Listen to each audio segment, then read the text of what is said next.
गर्मी की छुट्टियां और अपनी अचानक शादीशुदा पत्नी के साथ 2 महीने की आराम भरी जिंदगी बिताई। पर मैंने अपनी फिजिक्स का होमवर्क एक भी बार छुआ तक नहीं। ठीक उसी वक्त जब मैं और मेरी पत्नी एक दूसरे के साथ थे, मुझे एक बड़ी खबर सुनने को मिली। मेरा फिजिक्स टीचर अचानक इस्तीफा दे दिया। अब मेरा होमवर्क पूरा करने की जरूरत नहीं रही और मैं खुशी से उड़ने लगा।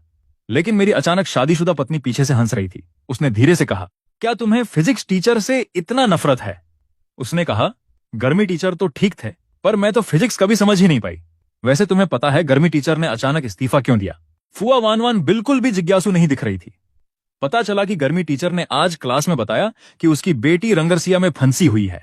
कामकाज से ध्यान हट गया है और कोई कंपनी संभाल नहीं रहा, इसलिए उसे खुद जाकर काम संभालना पड़ रहा है।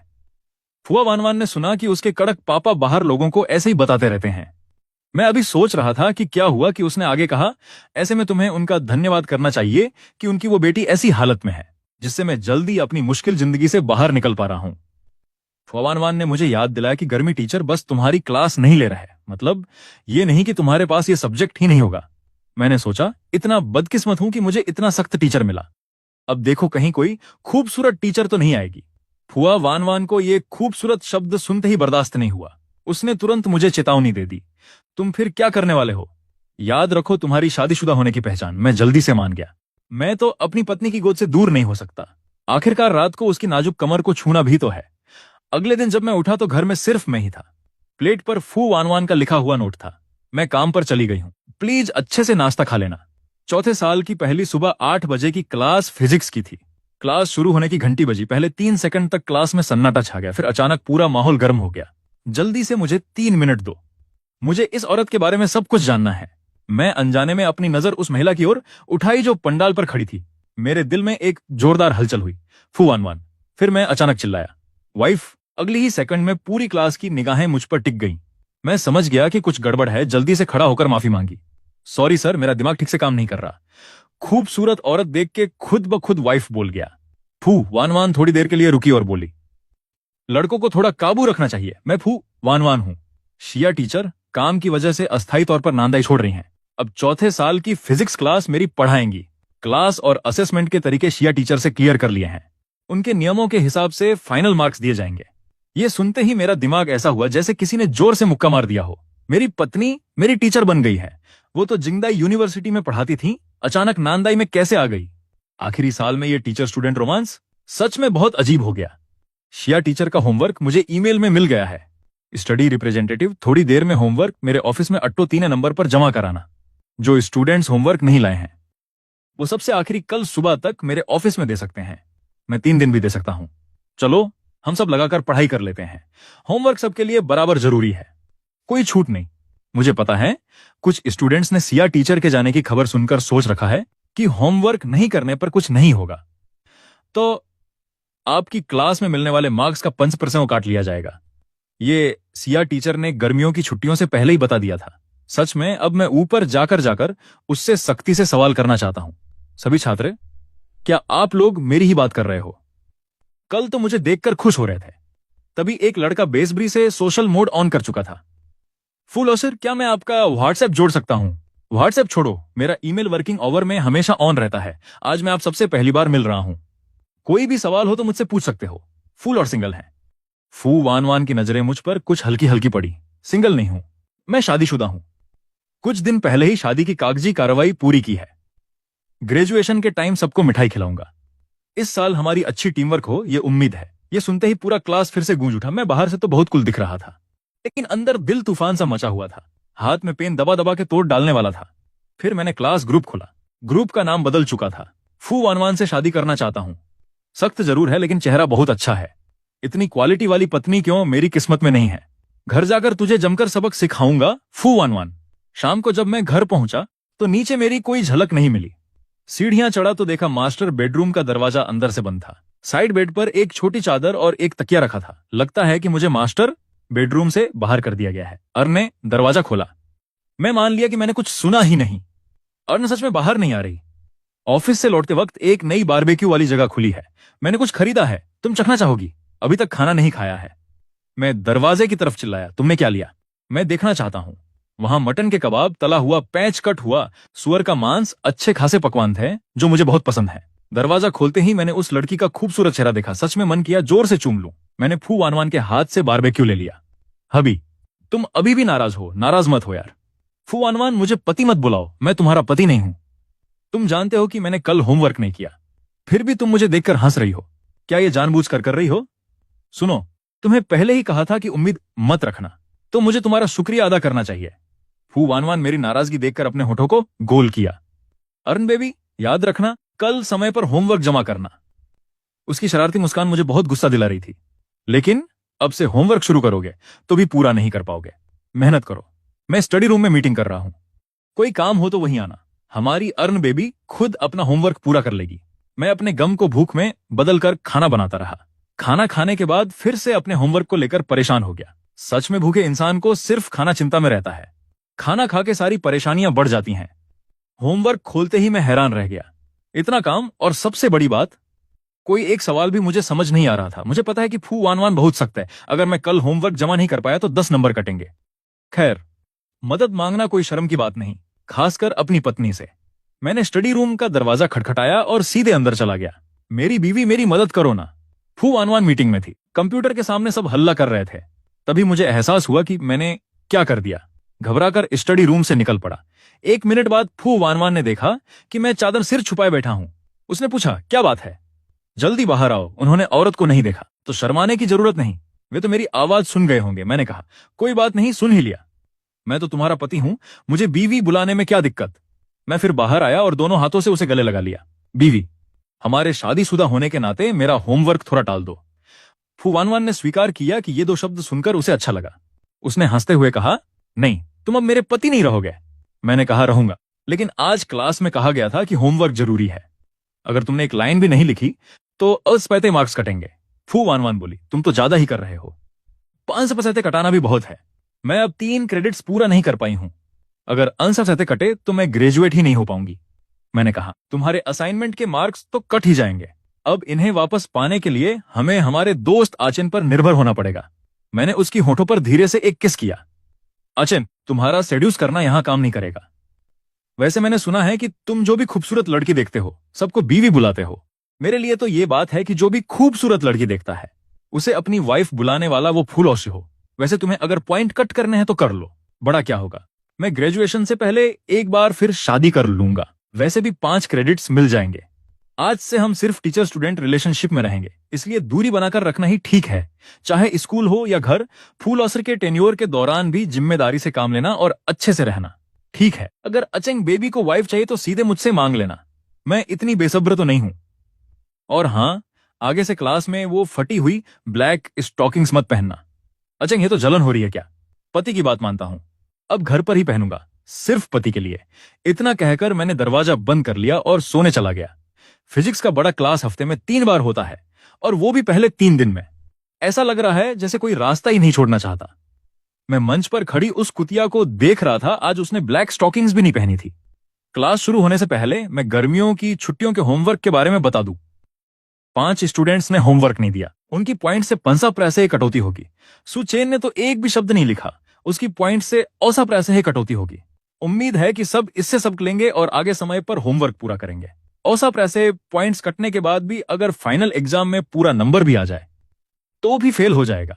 क्या सुचेन से तुम्हारा कोई झगड़ा है जिनकी पॉइंट्स कट गई हैं? वे क्लास में सक्रिय रहकर और आगे के होमवर्क समय पर पूरा करके कुछ पॉइंट्स वापस पास आ सकते हैं। फू वानवान को 506 के मेरे भाइयों को इतनी टेंशन देते देखकर दिल में मैंने उसके लिए एक चाय की तारीफ कर दी। क्लास के दौरान भले ही मुझे सुनना पसंद ना हो, फिर भी मैंने हिम्मत जुटाकर सुन लिया, क्योंकि मैं 10 नंबर कटवाने से डर रहा था। दोपहर में जब सब लोग डॉर्म में आराम कर रहे थे तो सब मेरी क्रेडिट्स को लेकर चिंतित थे। मैंने सुना कि अगले शनिवार को स्वागत समारोह है और जो भी इसमें हिस्सा लेगा उसे 2 सोशल क्रेडिट्स मिलेंगे। मैं तुरंत उत्साहित हो गया। स्कूल खत्म होते मैंने मम्मी को फोन किया और कहा कि वो मेरी गिटार भेज दे। घर आकर मैंने मम्मी का भेजा हुआ पैकेज खोला तो देखा कि गिटार टूट चुका था। फू वानवान वापस आई तो मैं गिटार ठीक कर रहा था। क्या हुआ? मैं अगले हफ्ते स्वागत समारोह में हिस्सा लेने वाला हूं, गिटार पर परफॉर्म करना है। मम्मी ने आज भेजा था लेकिन किसी वजह से टूट गया। फू वानवान ने गिटार को देखा और कहा, शायद जल्दी ठीक नहीं होगा। कोई बात नहीं, मैं कल इसे मरम्मत के लिए ले जाऊंगा, लेकिन शायद कुछ दिन लगेंगे। जरूरत नहीं, मैं क्लब से गिटार ले लूंगी, वही चलेगा। फू वानवान कुछ नहीं बोली। टूटी हुई गिटार को फिर से पैक करके दरवाजे के बाहर रख दिया। अरे, ये स्वागत समारोह में हिस्सा लेने का आइडिया कैसे आया? मैंने मुंह बनाकर कहा। वो फू टीचर ने मेरी अस्पिर से नियमित अंक काट दिए थे, इसलिए मुझे यही मौका है क्रेडिट्स पूरा करने का। इतना कहकर मैं दूसरी मंजिल पर गया, नहाकर आराम से सोने की तैयारी करने लगा। तभी वान वान दरवाजा खोलकर आई, तकिया लेकर खड़ी हो गई। कौन कहा है कि तुम आओगी? मैंने कहा था ना, चाहे स्कूल हो या घर, हमारे बीच सिर्फ गुरु शिष्य का रिश्ता है। तुम जाओ, मैं सोती हूं। सुचन, तुम समझदार बनो, कभी भी उस धोखेबाज लड़की के लिए दिल नरम मत करना। हनी, क्या सच में तुम मेरे साथ सोना नहीं चाहते? सोचो, मुलायम और आरामदायक है गले लगाना, और भी कई जगह सही है। नहीं चाहिए, मुझे तुम्हारी जरूरत नहीं। फू वान वान जानती थी कि मैं मुंह पर तो कड़ा बोल रहा हूं, लेकिन धीरे धीरे उसने मेरा हाथ पकड़ लिया और मेरे बाहों में घुस गई। 3 दिन हुए, क्या तुमने मुझे याद किया? मैं उस चालाक लड़की के मुंह में पूरी तरह डूबा हुआ था। आचे बॉबे, तुम तो कितनी अच्छी हो। अगले दिन स्कूल से वापस आया तो घर पर एक नई गिटार रखी हुई देखी और फू वान वान रसोई में खाना बना रही थी। तुमने इतनी महंगी गिटार क्यों खरीदी? मैंने तो कहा था कि मैं सिर्फ स्वागत समारोह में एक बार इस्तेमाल करूंगा। कोई बात नहीं, तुम्हें तो मौका मिला है परफॉर्म करने का, अब घर पर भी बजा सकते हो। इन 2 दिनों में अच्छी तरह प्रैक्टिस करो। स्वागत समारोह वाले दिन मैं तुम्हें देखने आऊंगी। मैं सोच रहा था कि फू वानवान की नांडा यूनिवर्सिटी में जो लोकप्रियता है, अगर वह स्वागत समारोह में गई तो फिर से सबका ध्यान खींचेगी। फू टीचर अभी भी ऑफिस में क्लास की तैयारी कर रही है। बेहतर होगा कि मैं स्वागत समारोह में न जाऊं। क्यों? पति जी, क्या आप मुझसे मिलना नहीं चाहते? जब से फू वानवान नांडा यूनिवर्सिटी आई है, स्कूल के फोरम पर कुछ निंदक टिप्पणियां होते रहती हैं। अद्भुत बात यह है कि कुछ लोग फू वानवान को घर पर रखकर उसकी सारी देखभाल करने को भी तैयार हैं, जैसे कोई पालतू हो। क्या तुम्हारे कितने प्रशंसक हैं? बस फूल तोड़ना और लड़कियों के पीछे भागना तुम्हारा काम है। फू वानवान को पता था कि उसका पति जल रहा है। तो बताओ, मैंने कैसे फूल तोड़े? तुम इतनी खूबसूरत कपड़े क्यों पहनती हो? हर रोज खुद को इतना सजाती हो। ये फूल तोड़ना नहीं तो और क्या है? फू वानवान ने मन ही मन कहा। पता चला पति की तारीफ पाना ऐसा होता है। अब से पति की बात मानूंगी, इतनी खूबसूरत नहीं सजूंगी। अगर आचे सच में डरता है कि कोई मुझे छीन ले जाएगा, तो मुझे एक अंगूठी खरीद कर दे, ताकि मैं हमेशा साथ रख सकूं और सबको पता चले कि मैं शादीशुदा हूं। मुझे अभी याद आया कि मेरी शादी को लगभग 3 महीने हो गए और मैंने अभी तक फू वानवान को कोई गिफ्ट नहीं दिया। चलो छोड़ो, स्वागत समारोह की तैयारी खत्म होते ही मैं उसके लिए कोई बढ़िया गिफ्ट चुन लूंगा। आखिरकार मेरी ग्रेजुएशन का फैसला भी उस लड़की के हाथ में है। कुछ दिनों की प्रैक्टिस के बाद और बेसिक स्किल्स थोड़ी कमजोर होने के बावजूद मैंने इन 2 दिनों में गिटार की अच्छी प्रैक्टिस की। परफॉर्मेंस वाली रात मैं इतना नर्वस था कि बार बार म्यूजिक नोट्स देख रहा था, डर रहा था कहीं गलती ना हो जाए। फू वानवान घर बहुत देर से लौटी। फू वानवान, तुम अभी क्यों वापस आई? चलो, हमारे आचंग बेबी के लिए गिफ्ट लेने गए थे ना? मैंने पूछा। गिफ्ट सुनते ही मेरी आंखें चमक उठी। क्या गिफ्ट? मैंने उत्सुक होकर पूछा। वो अपने पीछे से एक खूबसूरती से पैक किया हुआ डिब्बा निकाली। मैंने अपनी आंखें मलते हुए कहा, ये तो बड़े ब्रांड के फैशन डिजाइनर जियांग सर की खुद की डिजाइन है, जो आमतौर पर बिकती नहीं है। इतनी खूबसूरती मैंने सिर्फ दूर से ही देखी है। मैं इसे पहनने की हिम्मत नहीं करूंगा, कहीं गंदा ना हो जाए।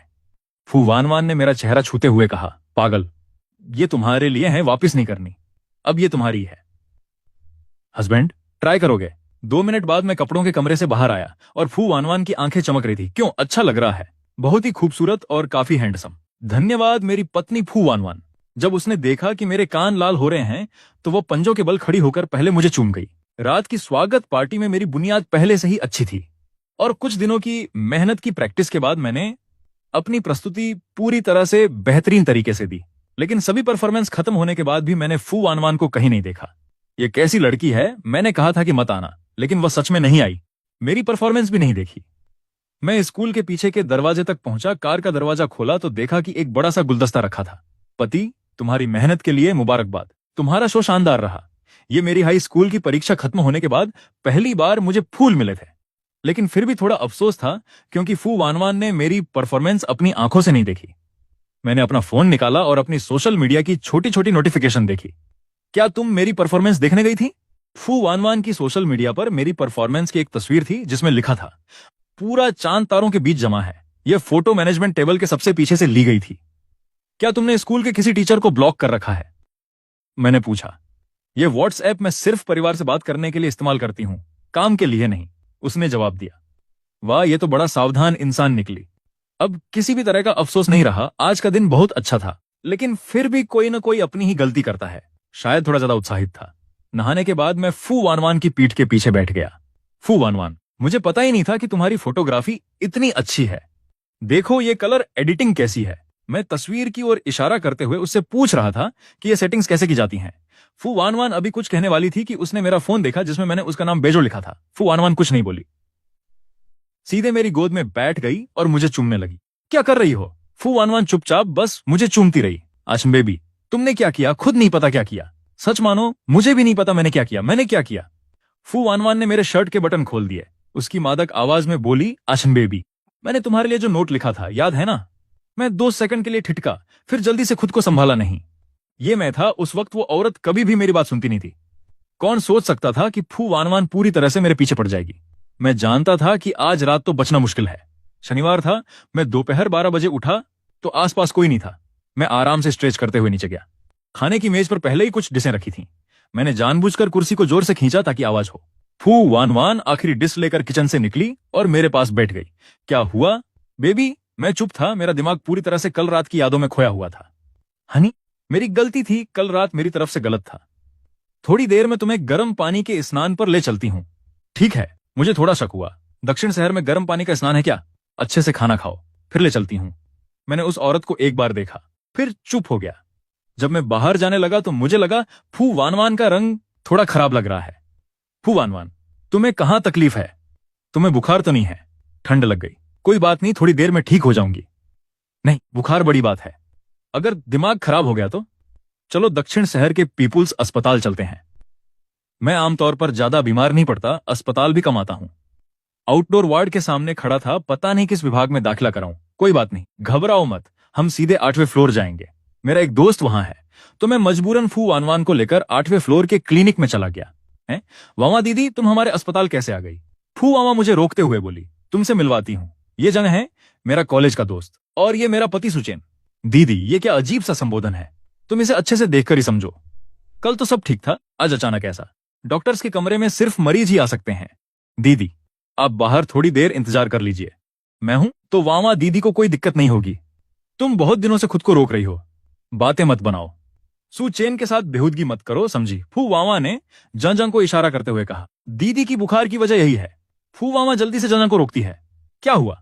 मुझसे कुछ छुपा रही हो? बस दीदी ने बहुत दिनों से खुद को रोका हुआ है, कुछ खास नहीं। वापस जाते हुए मैं शर्मिंदगी से खिड़की की तरफ देखने लगा। ये क्या मतलब कि खुद को रोकना? कल रात तो हम दोनों साथ थे। रात को मैं बिस्तर पर लेटा था, जिंदगी पर सोच रहा था। मैंने महिलाओं में लंबे समय तक खुद को रोकने के नुकसान के बारे में पढ़ा। अरे, महिलाओं के लिए खुद को रोकना इतना खतरनाक भी होता है। लेकिन सच कहूं तो हम दोनों शादीशुदा हैं।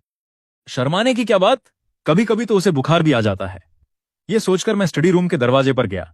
देखा कि फू मामा मीटिंग में नहीं है तो अंदर चला गया। धीरे धीरे मैं फू मामा के पास गया। उसे कुर्सी से उठाकर टेबल पर बैठा दिया। मैंने अपनी बाहें धीरे धीरे उसकी नाजुक कमर के चारों ओर लपेट लीं। क्या कल रात मैंने तुम्हें थका दिया क्या? फू वानवान की स्कर्ट तो पहले से ही छोटी थी, पर अब और भी कुछ सेंटीमीटर छोटी हो गई। मेरी बीवी, हम दोनों शादीशुदा हैं। अब ये झिझक झिझक छोड़ो। वैसे भी पहले भी ऐसा कम नहीं हुआ, तो मुझसे ऐसा मत खेलो। मेरी आवाज तो गहरी थी, लेकिन कानों के पास अजीब सी लाली छा गई। पहली बार उस रात तुम तो बिल्कुल बेवकूफ थे। सच कहूं तो उस रात कुछ भी खास नहीं हुआ था। मैं हैरान होकर उस औरत की तरफ देखा। तो फिर तुमने मुझसे झूठ क्यों बोला? मैं गुस्से में था। औरत ने धीरे से हंसते हुए कहा, मैं तो तुम्हें घर ले जाना चाहती थी। मेरी मां उठकर चली गई और मास्टर बेडरूम का दरवाजा अंदर से बंद कर दिया। कुतिया, मैं अब तुम्हें बिल्कुल नहीं देखूंगा। जल्दी से ठीक हो जाओ। मैंने सोचा, धोखा दिया मुझे और दिल का भी। फू वानवान, अब से मास्टर बेडरूम में तुम्हारा कोई प्रवेश नहीं। यहां लड़कों का ग्रुप चैट धमाल मचा रहा था। ब्रेकिंग न्यूज, हमारे पास अब जेफू भाई जी है। कौन सा भाई जी? वानवान की बहन का बॉयफ्रेंड हो गया है। अपना दिमाग तो खोलो यार, वो बॉयफ्रेंड नहीं है, वो तो पति है। क्या वानवान की बहन शादी कर ली? चलिए अंदाजा लगाओ भाई जी कौन है। हम सब जानते हैं। क्या वो लंबा हैंडसम छोटा जूनियर नहीं होगा क्या? नाम है सुचेन। वानवान की बहन कमाल की है, सच में किसी को घर ले आई। इसलिए तो बाद में वो हमसे मिलने नहीं आई, बस अपने पति को गले लगाकर प्यार करती रही। अब मैं क्या करूं? नहीं नहीं, तुम बिल्कुल गलत सोच रहे हो। आज वानवान की बहन हमारे अस्पताल भी आई थी। दोनों का कुछ पता नहीं। वानवान की बहन ने खुद को इतना दबा लिया कि बुखार हो गया। इस बात पर हम उसे कम से कम 3 साल तक ताना मार सकते हैं। फू वानवान बार बार मैसेज देख रही थी, उसका मूड खराब लग रहा था। बोली, अब कोई बात मत करो, मन खराब है। क्या तुमने जीजा के साथ टाइम नहीं बिताया? मुझे तो उसने बेडरूम से बाहर कर दिया था, पता नहीं क्यों, पर मुझे हंसी आ रही थी। और हाँ, वानवान दीदी के लिए कोई लड़का मुश्किल नहीं होता। जीजा तो बड़े जबरदस्त हैं। अगले दिन क्लास में मैं वान वान को ऐसे देख रहा था कि वो घबराने लगी।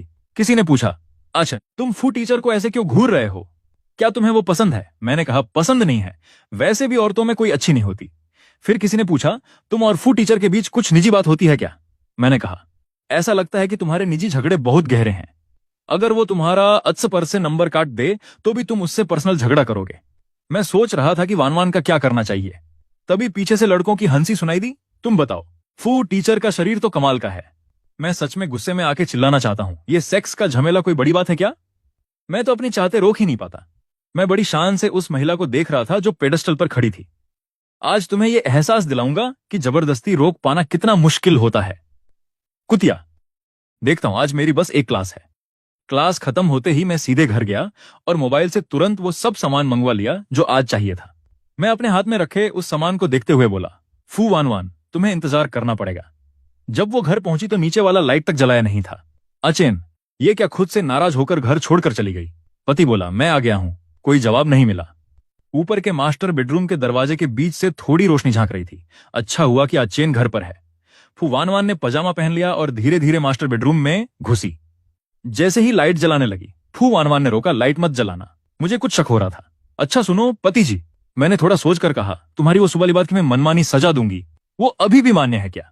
फू वान वान एक कदम आगे बढ़ी और बोली, पति जी, जो सजा देना चाहो पहले ये तय कर लो कि चाहे मैं तुम्हें कैसे भी सजा दूं, तुम विरोध नहीं करोगे। अगर तुमने विरोध किया तो मैं फिर कभी तुम्हें माफ नहीं करूंगी। ठीक है, आज रात तो पति की मर्जी चलेगी। अब तुम्हें अपनी आंखें बंद करनी है। फू वान वान, अच्छे से अपनी आंखें बंद करो। बहुत देर बाद फू वान वान ने महसूस किया कि आचेन अपनी पीठ के पीछे खड़ा है और किसी चीज से उसकी आंखें ढक रहा है। फू वान वान को बिल्कुल भी पता नहीं था कि वो किस चीज का सामना करने वाली है। आचेन, आज तुम इतने जुदों क्यों हो? तो फिर मिस फू, इस निश्चिंत समय का पूरा आनंद लो, लेट जाओ। सूचेन, तुम जल्दी से नीचे आओ। मैं तो बिल्कुल भी मानने वाला नहीं था। नीचे उतरने की बजाय धीरे धीरे अपनी शर्ट उतारने लगा। फू वान वान सच में पागल होने वाली थी। मिस वू, बस थोड़ा सहलो, थोड़ा और सहलो। काफी वक्त बीत गया, आखिरकार मैं थक गया। आचेन बेबी, अब मुझे छोड़ दोगे? तेरे इतना अच्छा होने की वजह से छोड़ देता हूं। फू वान वान शर्माते हुए जल्दी से बाथरूम की तरफ भाग गई। जब फू वान वान वापस आई तो मैं पहले से ही सामान्य सोने के कपड़े पहन चुका था, लेकिन कुछ अजीब सा लग रहा था। पहले तो लगता था कि हम दोनों इतने लंबे समय से पति पत्नी हैं, इसलिए शर्म की कोई बात नहीं, लेकिन जब पता चला कि हम अभी उस स्तर तक नहीं पहुंचे हैं तो दिल में कुछ अजीब सा हुआ। फू वान वान जाहिर तौर पर मेरी नर्वसनेस देख सकती थी। वो मेरे पास आई और मेरी बाहों में घुस गई। हस्बैंड, ज्यादा मत सोचो, जब तक तुम पूरी तरह तैयार नहीं हो हम ये सब नहीं करेंगे। मैंने सिर घुमा लिया और कहा, अब और कुछ नहीं, सिर्फ किसिंग और गले लगाने तक ही सीमित रहेंगे। फू वान वान हंसते हुए बोली, ठीक है, पति की बात मानती हूं। अगले दिन जब मैं उठा तो फू वान वान कपड़े बदल रही थी। मैंने साफ देखा कि उसके कलाई पर 2 आंसू के निशान थे। मैं थोड़ा असहज होकर बोला, अरे आज क्लास में कोशिश करना कि लंबे बाजू वाले कपड़े पहन लेना, नहीं तो सच में मुझे कहीं और जाकर रहना पड़ेगा। शायद कल रात ज्यादा थक गया था, क्लास में सिर उठाने की ताकत भी नहीं थी। गुयान ने मेरी कंधे पर थपथ पाया और कहा, आचेन अब जाग जा, अगली क्लास फू टीचर की है, तुम अपने टीचर से पूछो क्या लड़की बना ली है। फू यान ने एक किस किया और मेरी नींद गायब हो गई। नहीं यार, बस कल रात बहुत देर तक जागा था। तेरा ये थोड़ा खुद ब खुद सच बोलने जैसा हो गया है। हमने तो अभी तक पूछा भी नहीं कि तू इतना थका हुआ क्यों लग रहा है। अब बुरा लग रहा है। लगता है मैं सच में बहुत ही बेवकूफ हूं। अब तुझे छोड़ता हूं। दोपहर को जब वापस हॉस्टल पहुंचा तो तुझे बेहतर होगा कि जल्दी सच बता दे। फू अनवा क्लास में थी। तब कुछ चतुर साथी ने उसके कलाई पर बने निशान देख लिए। क्लास ग्रुप फिर से हिल गया। क्या तेरा ध्यान है फू टीचर के कलाई के निशान पे? उसका पति कोई भयंकर जानवर तो नहीं? ऐसा लग रहा है जैसे मेरा अपना घर खाली कर दिया गया हो। दोपहर को हॉस्टल लौटते ही गु यांझो ने मुझे बिस्तर पर दबोच लिया। ये नजारा देख मैं हताश हो गया। सच कहूं तो मेरी कोई गर्लफ्रेंड नहीं है, लेकिन हाँ मुझे कोई पसंद जरूर है। मैं बिस्तर से उठा तो सुनने लगा, यो यो यो, हमारे आचेन ने आखिरकार समझदारी दिखाई। कौन है ये? क्या हम जानते हैं एक दूसरे को? ठीक है ठीक है, तुम सब मत पूछो, जब सही समय आएगा तब तुम्हें मिलवाऊंगा। भागना मत भाइयों, नेशनल डे पर मैं सच में नहीं आ पाऊंगा। तुम लोग मस्ती करो। नेशनल डे पर मैंने फू आनवा के साथ बाहर जाने का फैसला किया। युन्नान डाली की खूबसूरती मुझे बहुत पहले से देखने की इच्छा थी। ज्यादा दिन खेलने के लिए मैंने खासतौर पर फू आनवा से जल्दी फ्लाइट बुक करवाई। बहुत थका हुआ था तो सीधे फ्लाइट में ही थोड़ा आराम कर लिया। आचेन, हम पहुंच रहे हैं। मैं सामने वाले 5 सितारा होटल की ओर इशारा करता हूं। मैंने तो कहा था कि हम होम स्टे में रहेंगे। बोलता वही है, होम स्टे में आवाजें बाहर तक जाती हैं। मैं समझता हूं फू आनवा क्या कहना चाहती है। मैंने सोचा आज पूरे दिन आराम करूंगा, कल समुद्र देखने जाऊंगा। रात को बिस्तर पर लेटा था, वीडियो देख रहा था कि फू वानवा फिर से छेड़ने लगी। अगले ही पल कमरे में सिर्फ कमजोर रोशनी और मध्यम संगीत बजने लगा। तब मुझे लगा कि मामला वैसा नहीं जैसा मैंने सोचा था। फू वानवा, तुम क्या कर रही हो? मैंने उसकी आंखों में देखने की हिम्मत नहीं जुटाई। शायद आज का माहौल थोड़ा अजीब था, क्योंकि मुझे लगा कि मैं खुद पर कंट्रोल खो बैठा हूं। अगर तुम्हें कोई मांग हो तो बेझिझक कहो, शरीर कभी झूठ नहीं बोलता।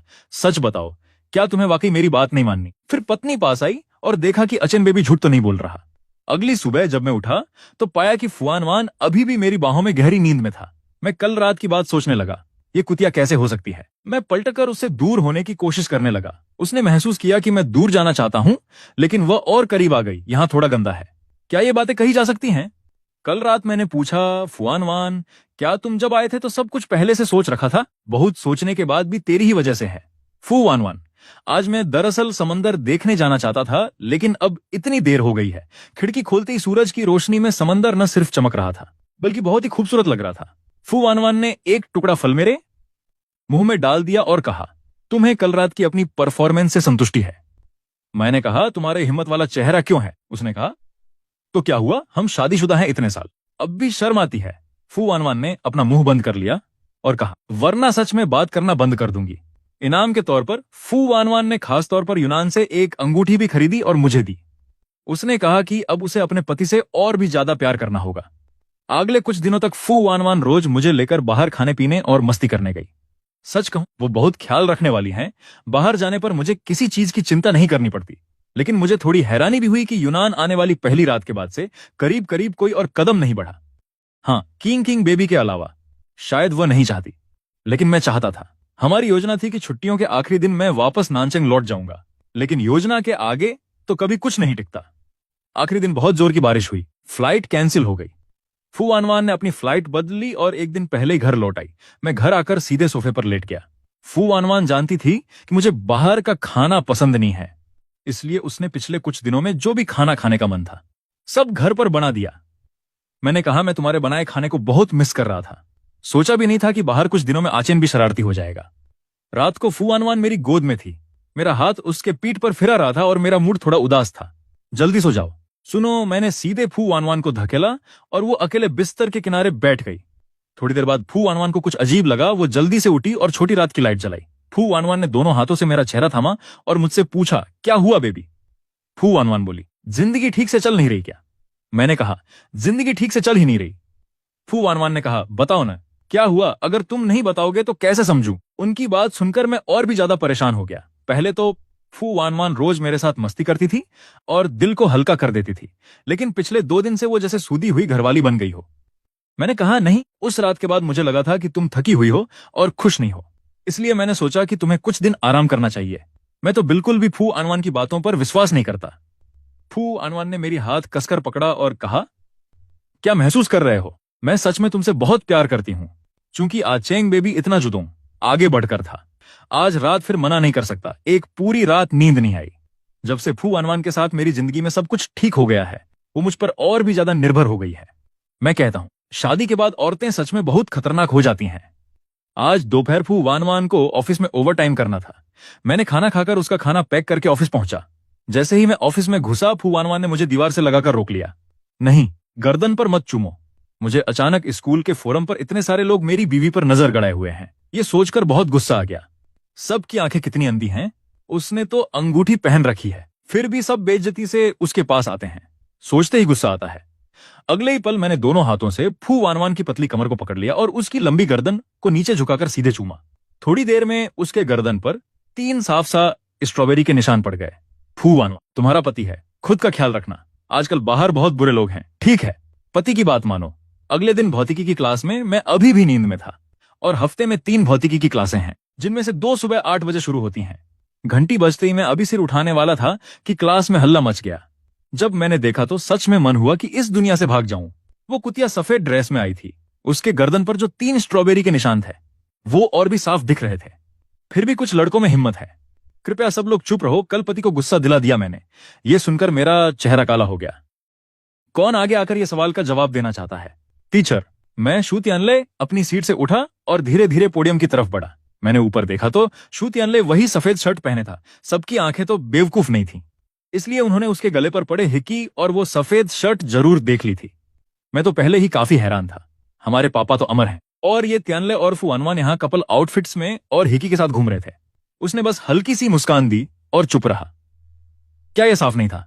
क्या वो और फुआनवान कल रात साथ थे? फुआनवान एंडू में इतनी फेमस है कि दोपहर तक जब मैं कैंटीन गया तो ये कैंपस की सबसे बड़ी चर्चा बन चुकी थी।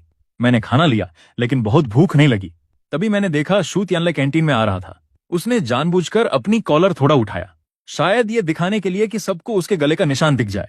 स्कूल के बाद जब मैं घर पहुंचा तो फुआनवान मेरे लिए ब्रेड श्रिम्प बना रही थी। मैंने कहा, मुझे इंस्टेंट नूडल्स चाहिए। उसने कहा, अरे भोले, वो चीज पौष्टिक नहीं है, और वैसे भी तुम्हारा पेट बीते कुछ दिनों से ठीक नहीं है। तुम्हें जंक फूड नहीं खाने में था। मैंने पूछा, अब मैं इंस्टेंट नूडल्स भी नहीं खा सकता? फुआनवान पूरा दिन लैब में व्यस्त थी, लेकिन उसने देखा कि मैं परेशान हूं। वो मुड़ी और किचन में जाकर मेरे लिए इंस्टेंट नूडल्स बनाने लगी। जब मैं नहाकर नीचे आया तो फुआनवान ने पहले से टेबल पर नूडल्स रखे हुए थे। वाह, डीलक्स इंस्टेंट नूडल्स। उसने इतने सारे टॉपिंग्स डाल दिए थे। धीरे धीरे खाना, जल जाना मत, उसने कहा। खाना पीना करके जब पेट भर गया तो मैं बहुत बेहतर महसूस करने लगा। एक बार अपना मन तो निकालूं, आज क्या हुआ है? मैंने अपना फोन फुआनवान के सामने रखा। उसका चेहरा धीरे धीरे और ज्यादा परेशान होता गया। फिर अचानक मुझे लग गया कि शायद मैं ज्यादा ही प्रतिक्रिया दे रहा था। वो तो साफ दिख रहा था कि वो अपने एक्सपेरिमेंट्स में बहुत मेहनत कर रही है, और आज रात मेरे लिए खाना भी बनाया, और मैं यहां पहले ऐसा बर्ताव कर रहा था। मैं मानता हूं जो उन्होंने कहा, लेकिन फिर भी दिल को थोड़ा ठेस पहुंची। फुआनवान ने मेरा सिर सहलाया। कोई बात नहीं, सब मुझ पर छोड़ दो। उस रात मैंने खुद ही फुआनवान को गले लगा लिया। जानू, कभी लगता है कि मैं बहुत बच्चा हूं। नहीं, ऐसा नहीं। ऐसा क्यों लगता है? बस अब से उस शू त्यानले वाले से दूर ही रहना। फुआनवान ने हाँ में सिर हिलाया। ठीक है, मैं तुम्हारी बात मानती हूं। दूसरे दिन रविवार का मौसम बड़ा अच्छा था, जिससे मेरा मूड भी बढ़िया हो गया। मैं पहली मंजिल पर धूप वाली जगह पे बैठ गया और पूरा दिन स्केच बनाने में लगा रहा। जब मैं स्टडी रूम के पास से गुजरा तो फुआनवान अभी अभी अपनी कॉल खत्म कर रही थी। सब हो गया, चलो घूमने चले। उसने मेरा गाल चुटकी से पकड़ते हुए कहा, चलो चलते हैं। मैं सोचा, अभी तो कॉल खत्म की है, क्या मैं तुम्हारा काम बीच में टोक दिया? नहीं, वो झुकी हुई बोली। वो मेरे पापा थे, पूछ रहे थे कि हम दोनों कैसे हैं। शादी के बाद पहली बार मैंने उसे पापा कहते सुना। मुझे अचानक याद आया कि हमारी शादी को 3 महीने हो गए, पर मैं अभी तक बुफुयू से नहीं मिला था। कभी तुम्हारे घर चलेंगे, वरना मुझे लगता है ये थोड़ा गलत होगा। ठीक है, तो अगले वीकेंड चलते हैं। मैं तुम्हें अपने दोस्तों से भी मिलाऊंगी। ये तो बस आम सी बात थी, पर मुझे पहली बार असली शादीशुदा जिंदगी की जानकारी होने लगी। अचानक फुआनवान को कुछ याद आया। क्लास शुरू हो रही है, शू त्यानले वाला मामला सुलझ गया है, तो चिंता मत करो। दरअसल मैंने दोपहरी में स्कूल के फोरम पर उसे माफी मांगते देखा था, और उसने खास तौर पर फुआनवान के साथ अपनी रिलेशनशिप का जिक्र भी किया था। हॉस्टल के ग्रुप चैट में तो जैसे तहलका मच गया था। मैं सोच रहा था, फू टीचर ऐसे किसी शख्स में कैसे फंस सकती हैं? वह लड़का तो बिल्कुल बेइज्जती करता है, जैसे दूसरी औरत बनने जैसा है। देखो ना, मेरी लड़की बिल्कुल वैसी नहीं है। वो वाले लोग भी बकबक कर रहे थे। अचेन, तुम इतने चुप क्यों हो? बाहर कोई कुत्ता है क्या? क्या मैं तुम्हारा कुत्ता हूं क्या? फुआनवान की आवाज पीछे से धीरे धीरे आई। मैं घूमा और फोन तकिए के नीचे छिपा लिया। तुम मेरी लड़कों के साथ की चैट कैसे चुपके से देखते हो? और क्या क्या देखा? तुम्हारे ग्रुप चैट का नाम है बुजुर्गों का घर खूबसूरत लड़कियों के लिए, या कौन सा हैंडसम लड़का आ रहा है? वो नाम मेरा नहीं था। बस हाथ अपने आप फुआनवान की कमर पर चल गया। फिर वो सीधे आकर मुझे चूमा। मैं तो सोचने लगा, अरे नहीं। अचानक कमरा इतना फ्लर्टी माहौल से भर गया। पूरी रात मेरी एक भी नींद नहीं आई। जब सुबह उठा तो मेरे दाहिने पलक लगातार टिका रही। लगा कुछ होने वाला है। आज सुबह तो सो भी नहीं पाया, बस खुद ब खुद उठ गया। दोपहर में सिर्फ एक इंग्लिश और एक फिजिक्स की क्लास थी। आज गु यून झोउ का बर्थडे है, तो आखिरी एटिकेट क्लास के बाद हम लोग बाहर घूमने जाएंगे। शायद आज रात वापस न लौटूं। ठीक है, मैं अभी रात को बाहर नहीं जाने वाला था, लेकिन फिर सोचा, शादी के बाद से तो हम दोनों बाहर ठीक से कभी गए ही नहीं। तुम अगर आज रात जा रहे हो तो ध्यान रखना, ठीक है? सच में? ठीक है बेबी, प्यार करता हूं। ओ हाँ, वैसे आज दोपहर मुझे फिजिक्स क्लास की जगह फोरम जाना पड़ सकता है। दूसरा टीचर मेरी क्लास संभाल लेगा, इसलिए ध्यान से पढ़ाई करना। जैसे ही स्कूल पहुंचा, सहरा नहीं रह गया। यारो, आज दोपहर टीचर फू को फोरम जाना है, तो कोई दूसरा टीचर फिजिक्स पढ़ाएगा। ठीक है, वैसे भी फू को पढ़ाना खास पसंद नहीं। जो सब्स्टिट्यूट आएगा उसका कोई नाम पता नहीं, शायद हाजिरी भी न लिए। पक्का चल जाएगा क्या? तुम दोनों तो बड़ी हिम्मत वाले हो। अचेन, तुम्हें कैसे पता चला कि टीचर फू आज फोरम जा रहे हैं? अभी ब्लैक से लौटते वक्त फू को दूसरे टीचर से बात करते सुना। मुझे कैसे पता चला, इससे फर्क नहीं पड़ता, बस इंफॉर्मेशन सही है। लेकिन चेन मेंग का आईडी कार्ड अभी मेरे पास ही है। हमने तय किया था कि स्कूल के बाद वो आकर ले जाएगी। क्यों नहीं? तुम लोग पहले से रेस्टोरेंट और केक बुक कर लो, मैं क्लास के बाद मिल जाता हूँ, कैसा रहेगा? अब तो सच में अपनी गर्लफ्रेंड को दोस्तों से ऊपर रख रहे हो, हाँ? अब बंद करो। अगर मैं हाजिरी नहीं लगाऊंगा तो तुम्हारी और कैसे मदद कर पाऊंगा? ठीक है, फिर इस क्लास के बाद निकलते हैं। जियांग लिंगताओ, स्कूल छोड़ते वक्त पीछे से देख लेना। वेनगुयान झोउ अभी भी थोड़ी टेंशन में है। तुम्हें लगता है यह सही फैसला है? बड़े भाई, आज तुम्हारा जन्मदिन है, सरप्राइज स्टार तो तुम हो। अब सबसे जरूरी बात है कि तुम्हारा जन्मदिन बढ़िया गुजरे। ये बोलकर हम केक की दुकान वाली क्लास में चले गए। जियांग निंगटाओ अभी भी चेन मेंग को मैसेज कर रहा था, कह रहा था ठीक है, स्कूल के बाद सीधे गेट पर आकर प्रूफ ले लूंगा, मुझे तो बाद में दोस्तों के साथ सेलिब्रेशन करना है। क्लास शुरू हुई, सब चुपचाप हो गए। तभी एक जाना पहचाना आवाज आई, अरे यार, तुमने नहीं कहा था कि टीचर फू आज किसी फोरम में जाएंगे? टीचर फू क्लास नहीं छोड़ते ना, उनके रहते कोई हटके छोड़ देगा। खड़े होकर ऐसा लग रहा था जैसे कोई भूत दिख रहा हो। वहीं केक की दुकान में कुछ लड़के उत्साहित होकर स्टाफ को ताजा बने केक निकालते हुए देख रहे थे। हैं, क्या हमारी क्लास का कोई लड़का अभी भी बाथरूम में है और वापस नहीं आया? फू वान वान ने तुरंत देखा कि उसका पति और उसके कुछ खास दोस्त वहां नहीं थे। उसे भी फोरम जाना था, लेकिन सोचा कि शाम भर मुझे नहीं देख पाएगी तो क्लास में आना सही है। मेरे लिए तो भाग्य की बात थी, मिला मौका पति से मिलकर मेकअप क्लास की बात कर लूं। बहुत इंतजार हो गया, चलो क्लास शुरू करते हैं। जो 3 छात्र नहीं आए हैं उन्हें बिना वजह गैरहाजिरी माना जाएगा। उन्हें सजा मिलेगी या नहीं, ये बाद में उनके बर्ताव पर निर्भर करेगा। केक की दुकान में वापस। आचेन, तुम सच में डिजाइन में मास्टर हो भाई। तुम्हारे कमेंट्स सुन सुन के तो मैं घबराने लगा। नहीं, जल्दी से जियांग निंगटाओ को मैसेज करना होगा, रेस्टोरेंट का पता भेजना है। मैंने फोन निकाला मैसेज करने के लिए, लेकिन ग्रुप चैट में नोट से मैसेज दिखे, ओ नहीं, टीचर फू क्लास लौट आए हैं और कह रहे हैं हम तीनों ने क्लास छोड़ी, सजा भी हो सकती है। मैंने अपना फोन खोला और ग्रुप चैट में एक फोटो देखा जिसमें फू वान वान पोडियम पर खड़ी थी, बिल्कुल बेखबर सी लग रही थी। खाने की मेज पर मेरे भाइयों की सारी ध्यान भटक रहा था। मैंने सच में सबके लिए मामला बिगाड़ दिया, माफ करना दोस्तों। झांग पेंग बेकसूर था और कोई भी सच में खाने का मजा नहीं ले रहा था। जो नशा मत करना, घर मत जाना वाला प्लान था, वो बिल्कुल काम नहीं कर रहा था। थोड़ी देर बाद लगभग 9 बजे सब चले गए। मैं टैक्सी पकड़कर घर जाने वाला था ताकि फू वान वान को ठीक से सब समझा सकूं।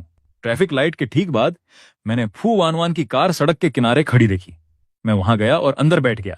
उसने मुझे तक भी नहीं देखा। मैं बहुत अजीब महसूस कर रहा था और बोला, मैं सब कुछ समझा सकता हूं। मैंने सोचा था कि तुम आज दोपहर को फोरम में गई थी क्योंकि गु यानझोउ का जन्मदिन था ना। फू वान वान ने लाद से अपना चेहरा लाल कर लिया। तुम आज बहुत ठंडी मूड में हो, मैंने उन्हें बाहर निकाला है। तो उन दोनों को मत याद करना, अगर किसी को याद रखना है तो वो मैं हूं। तुम खुद का भी ठीक से ख्याल नहीं रख पाते, फिर भी हीरो बनने की कोशिश कर रहे हो और दूसरों के लिए बहाने बना रहे हो। जब हम घर पहुंचेंगे तो मैं फू वान वान से चिपक जाऊंगा। बेबी, मैं वादा करता हूं ये पहली और आखिरी बार है, ठीक है? वान वान, बस मेरे लिए ये कर देना, उनके नाम मत याद करना। मैं उसके लिए कुछ अच्छे फलों को लेकर आऊंगा। रास्ता दो, रास्ता दो। कल क्लास है। मैं जानता हूं फू वान वान बड़ा सीधा इंसान है। अगर वो कहती है कि क्लास छोड़ने का नतीजा होगा तो वो इसे निभाएगी, लेकिन दोस्तों के लिए मैं एक बार बलिदान देने को तैयार हूं। ऐसा सोचकर मैं नहाने चला गया। नहाने के बाद मैंने खुद को हिम्मत दी। दोस्त मुझ पर आराम देने के लिए भरोसा करते हैं। सच कहूं तो मैंने बस ढीला सा तौलिया कमर के आसपास लपेटा था। तुम कपड़े नहीं पहने हो। फू वान वान ने मुझ पर नजर डाली और तुरंत शर्माते हुए सिर नीचे कर लिया। मैं जल्दी से पलटा और चादर के नीचे छिप गया। पढ़ना बंद करो, मेरी तरफ देखो। जाओ, पजामा पहन लो और घुमा फिरा बंद करो। तुम कैसे कह सकते हो कि मेरी बीवी यूं ही चक्कर लगा रही है? जब फू वान वान चुप थी तो मैंने उसका हाथ पकड़ा और उसे चूमा। अचन, तुम बस जिद कर रहे हो। मेरी बीवी का मुझसे प्यार भरा रवैया देखकर मुझे हंसी आ गई। आज रात तुम बताओगे तुम मुझे जैसे चाहो सजा दे सकते हो। फू वान वान शर्माते हुए स्पष्ट रूप से घबरा गई और नींद में बोली, कल सुबह ऑफिस में तुम तीनों मेरा इंतजार करना। अगली सुबह हम सब फू वान वान के ऑफिस के बाहर सलीके से खड़े थे। जैसे ही गु यानझोउ आया, उसने 9 डिग्री झुककर गहरी माफी मांगी। टीचर फू, कल के लिए सच में माफी चाहता हूं। कल मेरा बर्थडे था। जन्मदिन मुबारक हो, फू वांग ने कहा, और ये 4 शब्द हम सबका बोल बंद कर गए। चाहे मैं तुम्हें पढ़ा रहा हूं या कोई भी क्लास हो या किसी भी वजह से क्लास छोड़कर बाहर घूमना बिल्कुल मना है, पर चूंकि तुम सब ठीक कर रहे हो, खासकर सुचेन, इस बार मैं इसे गिना नहीं, लेकिन इसे गैरहाजिरी माना जाएगा और तुम्हारे ग्रेड से 5 नंबर काट लिए जाएंगे। धन्यवाद टीचर फू, आपको लंबी उम्र और सुकून की शुभकामनाएं। लेकिन उन्हें यह पता नहीं था कि मैंने कल रात कितनी मेहनत की थी। क्लास में वापस वे अभी भी कल की ही बात कर रहे थे। मैंने फू वान वान को शांत करने के लिए हर चाल चली। मैंने ठाना कि कुछ दिन अच्छे से आराम करूंगा, फिर खेल में वापसी करूंगा। पर फू वान वान परेशान थी। वो पूरे 1 हफ्ते तक अचन से संपर्क में नहीं थी। उसे लग रहा था कि मैं सिर्फ तभी उससे बात करता हूं जब मुझे कुछ चाहिए। और अब जब कुछ नहीं चल रहा है तो वो मुझसे बच रहा है। इसलिए वो हमारे करीबी दोस्तों के ग्रुप चैट में अपना दिल निकाले जा रही है। बाहर पीने गए थे, पर मेरे दो बड़े लोगों को उनके ही रिश्तेदार के पति ने पूरी तरह अनदेखा कर दिया। कल रात उसने मुझसे कहा, तुम हमेशा उस मासूम जवान छात्र को क्यों परेशान करते हो? यारों, कुछ मत कहना, बस तुम्हारी कंपनियां चाहिए। क्या तुम लोग आ सकते हो? आज जब मैं घर पहुंचा तो फू वनवान वहां नहीं थी। सोचा उसे कॉल कर लूं ताकि उसके लिए भी कोई आसान रास्ता निकाल सकूं। अरे भाई, मैं जंग हूं, वन ने बहुत ज्यादा पी लिया, इसलिए हम उसे अभी वापस लेकर आ रहे हैं। थोड़ी ही देर में पहुंच जाएंगे। जब मैं नीचे पहुंचा तो जंग की गाड़ी पहले से दरवाजे पर खड़ी थी। इतना कैसे पी लिया? मैं फू वनवान को संभाल रहा हूं। भाई वनवान, अब तुम्हारे भरोसे हमें निकलना होगा। धन्यवाद, रास्ते में सावधान रहना। मैंने फू वनवान को उठाया और घर की तरफ बढ़ा, उसे सोफे पर देखते हुए। इतनी पी क्यों गई कि वापस रास्ता भी नहीं मिल पा रहा था। यह पहली बार है जब मैंने वानवान को नशे में देखा है। उसने हाथ बढ़ाकर मेरी गर्दन पकड़ ली और मुझे मजबूती से थाम लिया। अभी भी जानती हो मैं कौन हूं? तुम्हारा प्यार करने वाला पति। वो मुझे गुस्से में हंसने वाला ही बना रही थी। जैसे ही मैं उठने लगा, वानवान ने मुझे पीछे खींच लिया। बेबी, गुस्सा मत होना। ठीक है, मैं जानती हूं मैं गलत थी। अब आगे स्कूल में तुम्हें कोई दिक्कत नहीं दूंगी, और फिर कभी ऐसे मत पीना। बहुत सारे अजीब लोग हैं बाहर, तुम किसी से भी ऐसे हाथ न मिलाना, समझी? तुम कहते हो मैं तुम्हारा पति हूं, लेकिन मैं तुम्हें कई सालों से पसंद करता आया हूं। मैं ये भूल नहीं सकता। हनी, तुम कितनी भोली हो। हमने अभी तो शादी के सिर्फ 6 महीने ही पूरे किए हैं। अगले दिन मैं सुबह 10 बजे उठा। जैसे ही नीचे आया, वानवान नई बनी हुई तली हुई अंडा लेकर आई। बेबी, अब गुस्सा नहीं होना। कल रात मैंने एक वीडियो रिकॉर्ड किया था। अगर फिर से मुझे परेशान किया तो मैं उसे कैंपस फोरम पर पोस्ट कर दूंगा, ताकि सब जान सकें कि प्रोफेसर फू का घर पर असली कूल और खूबसूरत चेहरा कैसा होता है। मैंने खास तुम्हारे लिए दिल के शेप वाला फ्राइड एग बनाया और तुम्हारा फेवरेट ब्रेकफास्ट भी तैयार किया था। शुक्रवार को सिर्फ एक क्लास थी तो मैं मॉल में खूब घूमती रही। ससुराल जाने के लिए कुछ खरीदने की सोच रही थी। मैं थोड़ा नर्वस भी थी। जब मैं तोहफा लेकर घर पहुंची और दरवाजा खोला तो तुम दोनों मेरे खिलाफ बगावत करने की सोच रहे हो। क्या इस घर में मेरा कोई मत नहीं चलता? एक तो मेरे 3 साल की फिजिक्स टीचर है और दूसरा मेरा आइडोलर है। उस वक्त फू वनवान और शिया गोहुआ कोना में कांप रहे थे। फू यून ने मुड़कर देखा तो बाहर खड़ा वो युवा लड़का था, जो अब बच्चे की तुलना में और भी हैंडसम लग रहा था। फू यून टॉप लेवल फैशन डिजाइनर हैं और बचपन से ही मेरी आदर्श रही हैं। फू वानवान ने दरवाजे से मुझे अंदर खींच लिया। मम्मी, आपने उसे डरा दिया आचिन। ये मेरी मम्मी है और ये मेरे पापा, टीचर जिया। मुझे यकीन नहीं होता कि आप फू वानवान के साथ इतने सालों से हैं और आपको पता ही नहीं था कि वो उनके पापा हैं। अंकल जिया, आंटी फू, आपसे मिलकर खुशी हुई। वानवा और मैं कल आपसे मिलने आने वाले हैं। देखो आचिन को, कितना समझदार बच्चा है। आप दोनों मिलाकर 80 साल के तो हो गए। कुछ करने से पहले नतीजे नहीं सोचते। शादी जैसे बड़े मामले का मुझसे कोई लेना देना नहीं। अब तो मैं समझ गया। आंटी फू अभी अभी पता चला उन्हें बिना बताए सास बनने की खुशी मिली। मैं जल्दी से आगे बढ़ा। आंटी, अभी गुस्सा मत हुई है। वानवान को यह सब समझाने में दिक्कत हो रही है। आचिन, तुम अच्छे बच्चे हो। तुम्हें उन दोनों बूढ़ों के लिए बहाना बनाने की जरूरत नहीं। यह सब वानवान की गलती है। मम्मी, आप और आचिन थोड़ा आराम कर लीजिए। आपके पापा और मैं खाना बनाते हैं। मेरे दिमाग में आंटी फू हमेशा शालीन और खूबसूरत लगती थी, लेकिन आज पहली बार उन्हें ऐसे देखा। आंटी फू, मैं सच में डिजाइन से प्यार करता हूं। बचपन से आपको फॉलो करता आ रहा हूं। मैं बात बदलना चाहता था पर उल्टे फंस गया। अचिन, तुम्हारी शादी वानवान ने सोच समझकर नहीं की। आंटी तुम्हारे लिए यह मामला सुलझा देंगी। वे दोनों मुझसे पूरी बात छुपाए हुए थे। तुमने कहा था कि ज्यादा आगे नहीं बढ़ोगे। शादी का कागज साइन होने के बाद बताया। वो बूढ़ा आदमी तो मुझसे भी छुपाता रहा। वानवान, कल आचिन को लेकर हमारे घर आना, अच्छा खाना खिलाएंगे। ठीक है, आप दोनों पापा रास्ते में ध्यान रखना। फू वानवान को ऐसा लग रहा था कि मेरी नजरें सीधे उसके दिल पर पड़ रही हैं। घबराते हुए वो अपनी उंगलियों से बाल संवारने लगी। मैंने उसे देखा और पूछा, फू वानवान, तुम्हारे पास मेरे सामने कुछ समझाने को नहीं है क्या? माफ करना जान, मुझे तुमसे छुपाना नहीं चाहिए था, उसने कहा। मैं कुछ भी बोले बिना मुंह मोड़कर अकेले अपनी स्केच बनाने में लग गया, लेकिन मेरा दिमाग कुछ भी सोचने में नहीं लग रहा था। अचानक मुझे भारी दबाव महसूस हुआ। मैं हमेशा सोचता था कि मेरे ससुराल वाले सामान्य यूनिवर्सिटी प्रोफेसर ही होंगे, पर अब पता चला कि एक वाशिया ग्रुप का बोर्ड मेंबर है और दूसरा दुनिया के टॉप के डिजाइनर। उनका परिवार और प्रभाव मेरी तुलना में कई गुना ऊपर है। अचिन, बाहर आओ, फल खाओ, फू वानवान बोली। मैंने जब कोई जवाब नहीं दिया तो उसने दरवाजा धक्के से खोला और मुझे खाली निगाहों से मेज पर घूरते देखा। फू वानवान, मैं अभी बात नहीं करना चाहता। जान, मेरा इरादा तुम्हें छुपाने का नहीं था। मुझे अभी समझ आया कि टीचर शिया ने जो कहा था, वो निराश बेटी वाली बात, वो तुम थी। तुम जानबूझकर मुझसे मजाक कर रही थी है ना? फू वानवान ने जल्दी से फल वाली थाली हटा दी और मेरे बाहों में सिर नुहाकर चिपक गई। तो अब तुम्हें पता चल गया कि मैं तुम्हारे साथ नहीं रहना चाहता, ऐसा नहीं है ना? मैंने कब कहा कि मैं साथ नहीं रहना चाहता?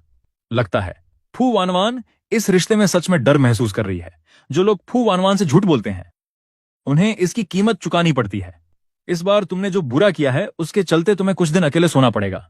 फू वानवान घबरा गई और अचानक उठ खड़ी हुई। मैंने उसे समझाने का मौका भी नहीं दिया, सीधा बेडरूम गया और दरवाजा बंद कर लिया। अगले दिन फू वानवान और मैं पहले की तरह फू फैमिली के विला गए। मम्मी, पापा, ये आपके लिए एक तोहफा है, मैंने कहा।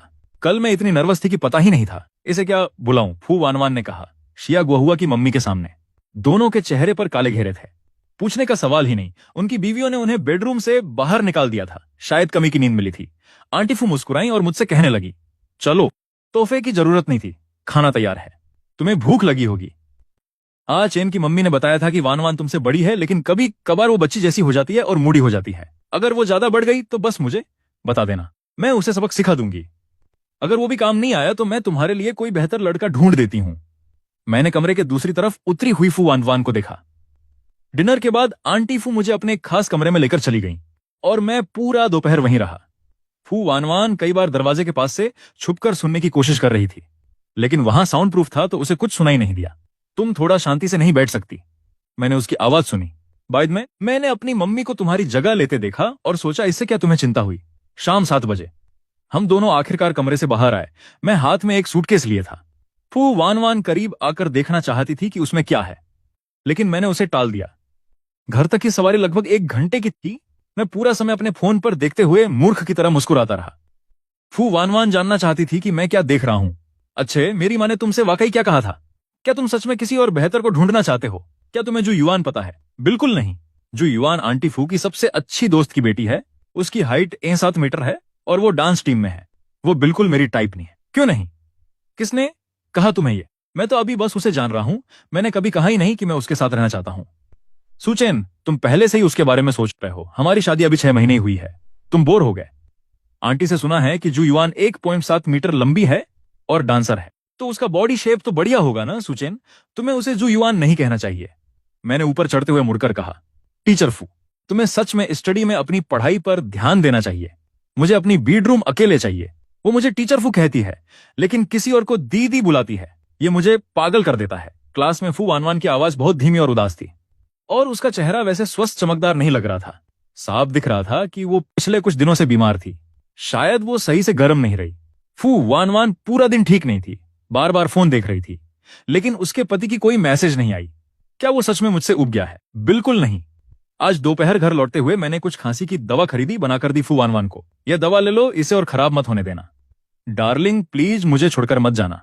मैं स्कूल में तुम्हें अब और ज्यादा परेशान नहीं करूंगी। मैं तुमसे कोई राज छुपाऊंगी भी नहीं। मैं तुम्हें छोड़ने वाला नहीं हूं। अभी दवा ले लो। मैं तुम्हारे लिए कुछ नूडल्स बनाता हूं, खाओ और आराम करो, तुम्हें जल्दी अच्छा लगेगा। मैं उठ बैठा और एक साधारण कटोरी नूडल्स बना दिया। पूरा घर बढ़िया महक रहा था। फू वानवान उस नूडल्स की कटोरी को देख रही थी जैसे उसकी आंखें नम हो गई हों। डार्लिंग, क्या तुम सच में मुझे माफ कर देते हो, या सिर्फ मुझसे इसलिए तरस रहे हो क्योंकि मैं बीमार हूं? जब मैंने सच में तुम्हें माफ कर दिया तो अब तुम मुझसे झूठ नहीं बोल सकते। वनवन ने जल्दी से एक कटोरी नूडल्स खा ली और फिर अपने पति के पास जाकर सो गई। वनवन एक छोटी बिल्ली की तरह मेरे पास चिपकी हुई थी। पति जी, मैं इन कुछ दिनों में अकेले अच्छे से नहीं सो पाई। डर लग रहा था कि शायद तुम सच में मुझे अब चाहो ही नहीं। वनवन, तुम इतना शक क्यों करती हो? उस दिन मैं बस फूलों के बाजार में अकेले रहना चाहती थी। चुपचाप तुमने मुझसे पूछा कि क्या मैं ब्रेकअप करना चाहती हूं। क्या हमारा रिश्ता सच में इतना कमजोर है? वनवन, मैं तुमसे सच में प्यार करता हूं। मुझे तुम बहुत पसंद हो। कृपया ज्यादा मत सोचना, ठीक है? अगले दिन जब वनवन घर आई तो उसने देखा कि मैंने घर के लिए एक सेफ ले आया हूं। कैसा है ये? मैंने पूछा। मॉम ने मुझे कल दिया था, उसने कहा। मेरे सारे गिफ्ट्स इसी में बंद हैं। मॉम ने कहा, ये जेड का लॉकेट पारिवारिक धरोहर है और ये सारी प्रॉपर्टीज और मॉम का आर्ट स्टूडियो सब मेरे नाम कर दिए गए हैं। पहले तो मैं नहीं लेना चाहती थी, लेकिन मॉम ने जोर दिया। खैर, फू परिवार की सारी कीमती चीजें तुम्हारे और मॉम के पास हैं। डैड और मेरे पास बस हमारी सैलरी कार्ड्स हैं और कुछ नहीं। उस रात वनवन की गर्लफ्रेंड्स ने बार में मिलने का प्लान बनाया था। वनवन काफी शांत थी। मैं थोड़ी नर्वस थी जाने से पहले। फिक्र मत करो, वो सब बेहद आराम से घुल मिल जाती हैं। जब हम प्राइवेट रूम में पहुंचे तो वहां सिर्फ जियांजिया और नानसिन थी। वह तो ये हैं जेठ, नानसिन ने कहा। मैं नानसिन हूं जियांजिया। मुझे याद है, तुमने मुझे पिछली बार देखा था। मैं शायद उन्हें पहचान ही नहीं पाई। मेरे दिमाग में डॉक्टर जिया की तस्वीर थी, सफेद कोट में, अस्पताल में, बहुत सीरियस। और अब वो मेरे सामने गुलाबी फैन ग्रुप ड्रेस में खड़ा था। मैं अपने जेठ से मिलने आया था, इसलिए देर नहीं होना चाहता था। अरे साले भाई, मैं जियांग जुएरो हूं। मैं भी गूचेंग मिडिल स्कूल से हूं। सामने खड़ी जियांग जुएरो को देखकर अजीब सा लग रहा है। मुझे पता था तुम गूचेंग मिडिल स्कूल से हो, वो ना, जब हाई स्कूल डिवीजन ही था तो स्कूल की सबसे सुंदर लड़की तो वही थी, है ना? साले भाई, तुम गलत हो। स्कूल की सबसे खूबसूरत तो हमारी वानवान थी। वानवान को नहीं जानते? वैसे तो वो तब सिर्फ पढ़ाई में अजीब नहीं। सब हंस पड़े ये सुनकर। मैं घबराकर वानवान की तरफ देखा। वानवान भी गूचेंग मिडिल स्कूल से है। और ये फिर से गुस्सा हो रही है। जियांग जुएरो जानबूझकर ऐसा कर रही है। मैं वानवान को अच्छी तरह जानती हूं। वो नजर नहीं लगा रही कि तुम उसी स्कूल की किसी को नहीं जानते, बल्कि इस बात से जल रही है कि तुम दूसरों को याद रखते हो, लेकिन उसे नहीं। ये जलन वाली लड़की सच में कुछ कर नहीं सकती। आखिर में वेटर आया किसी का सिग्नेचर कराने। जियांग जुएरो दरवाजे के पास बैठी थी। मैंने उसकी सिग्नेचर देखी। वाह, कितना बदसूरत है। लोग सच में बदल जाते हैं। उसका लिखावट पहले बहुत अच्छी थी। फू वानवान को बड़ा दिल को ठेस लगी। उसका पति स्कूल की किसी लड़की को याद करता है। कुछ देर बैठने के बाद फू वानवान बहाना बनाकर मेरे साथ घर चली गई। जैसे ही हम घर पहुंचे, मैंने तुरंत अच्छी पत्नी बनने की कोशिश की। सच में नहीं जानती थी कि तुम भी गूचेंग मिडिल स्कूल से हो। हमारी शादी बहुत दिन हो गए और तुमने कभी बताया नहीं। क्या तुम्हें लगता है कि जियांग जुएरो मुझसे ज्यादा सुंदर है? नहीं यार, वो तो बस एक खिलाड़ी है। मैं कह रही हूं, अगर तुम्हें मुझसे पसंद नहीं तो मेरे साथ मत घूमो। मुझे लोगों को ऐसे बिना वजह जज करना बिल्कुल पसंद नहीं है। तुम्हें कैसे पता कि वो खिलाड़ी है? वो लोगों के दिलों से खिलता है, बिल्कुल अच्छा इंसान नहीं है। अगर पुरानी चिट्ठी अभी भी उस प्राचीन शहर में नहीं रहती तो मैं सच में सब कुछ जला देती, लेकिन मैं इसे अंदर ही अंदर दबाए नहीं रख सकती। रात को बेड पर करवटें बदलते बदलते सो नहीं पाती। सच कहूं तो अब सच में और नहीं सह सकती। मुझे तुमसे कुछ कहना है, कृपया गुस्सा मत होना। क्या बात है? तो क्या तुम्हें उसके अंदर के जो शब्द और एहसास हैं वो पसंद हैं, या तुम्हें वो इंसान ही पसंद है? बिल्कुल, मैं तुझ पर भरोसा करता हूं वानवान। मुझे सिर्फ तुम पसंद हो। वानवान के दिल में अजीब सा गम था। ये कमीना, क्या उसे पता नहीं कि चिट्ठी किसने भेजी है? अचेंग ने तो कुछ भी गलत नहीं किया। गलती तो उस झंग शुएरो नाम की डिलीवरी लड़की की है। वानवान ने गुस्से में फोन पकड़ लिया। 10 ब्रेव वंस को बीस्टीज ग्रुप चैट से बाहर निकाल दिया और झंग शुएरो को वीचैट से डिलीट भी कर दिया। लाल साइड में चमकता हुआ ठंडा चेतावनी चिन्ह देख झंग शुएरो और भी ज्यादा कतराने लगी, जैसे कोई लड़ाई करने वाली हंस। 5 मिनट भी नहीं गुजरे थे कि झांग झांग ने खबर भेजी, तुम्हें तुम्हारा बदला मिले। बहन जी कह रही है तुमने किसी लड़के के जज्बातों से खेला है, इसलिए वानवान अब तुम्हारे साथ नहीं रहेगी। झंग शुएरो को बड़ा झटका लगा। बदला? मैंने कब किसी के जज्बातों से खेला? मैं सदुइसी की हूं, कभी बॉयफ्रेंड नहीं रहा। और जो लड़का मुझे पसंद है वो विदेश में है और मेरी बात सुनना भी नहीं चाहता। कब मैं कोई बदमाश लड़की बन गई? जब से फू वानवान ने पहली मंजिल का गेस्ट रूम मेरा ठिकाना बना दिया। मैं कम ही उसके स्टडी में जाता हूं। आज फू वानवान को स्कूल में ओवर टाइम करना पड़ा तो मैं पूरा सुबह बोर ही होता रहा। दोपहर के करीब उसने फोन किया और मुझसे कहा कि थोड़ी देर के लिए स्टडी से कुछ डॉक्यूमेंट्स भेज दूं। कहीं और जाने को कुछ नहीं था तो वहीं बैठा पढ़ने लगा। जब जाने लगा तो गलती से डेस्क के पास रखे कैबिनेट का दरवाजा ठोकर मार दी और एक पुराना लोहे का बॉक्स गिर पड़ा। मुझे पता था कि स्टडी की चीजें फू वानवान के लिए कितनी कीमती हैं, तो जल्दी से उसे उठाकर वापस रखने लगा। बॉक्स से कुछ चीजें गिर पड़ी, ज्यादातर चिट्ठियां थी। पढ़ने का मन तो हुआ, पर रुका। रात के खाने में फू वानवान से बातें कर रहा था, लेकिन दिमाग वहीं चिट्ठियों में लगा था। तुम ऐसे सामने बैठे हो जैसे कोई सूप की कटोरी, क्या ठीक तो हो आचन? उसने चिंता से पूछा। मैं होश में आया और उसे बताया कि स्टडी में क्या हुआ। उसका चेहरा अचानक बदल गया। वानवान, मैंने चिट्ठियां नहीं पढ़ी, मैंने कहा। उसने धीरे से होंठ दबाए और पूछा, क्या ये सच में तुम्हारे लिए इतने मायने रखती हैं? फू वानवान थोड़ी देर सोच में पड़ गई और बोली, अब तो कोई मतलब नहीं रखती। मैं मूर्ख नहीं हूं। अगर अब कोई मतलब नहीं तो पहले तो था ही। शायद उसे वो लड़का सच में पसंद था, वरना इतनी परवाह नहीं करती। फू वानवान ने मुझसे देखा और अपनी प्लेट में मछली को छेड़ते हुए हंस दी। अभी तुम जलते हो, डरते हो कि मुझे कोई और पसंद आ गया। मेरा दिल जलन से फटने लगा, पर मैंने खुद को संभाला। अगर पहले पसंद था भी तो कोई बात नहीं। क्या मैं इतना छोटा दिल वाला हूं?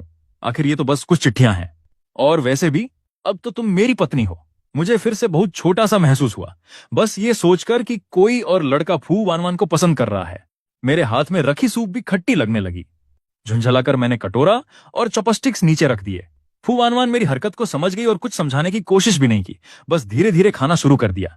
हाल ही में फू वानवान ने नोटिस किया कि मैं स्टूडियो में हमेशा खोया रहता हूं और उसके करीब आने का वक्त ही नहीं निकाल पाता।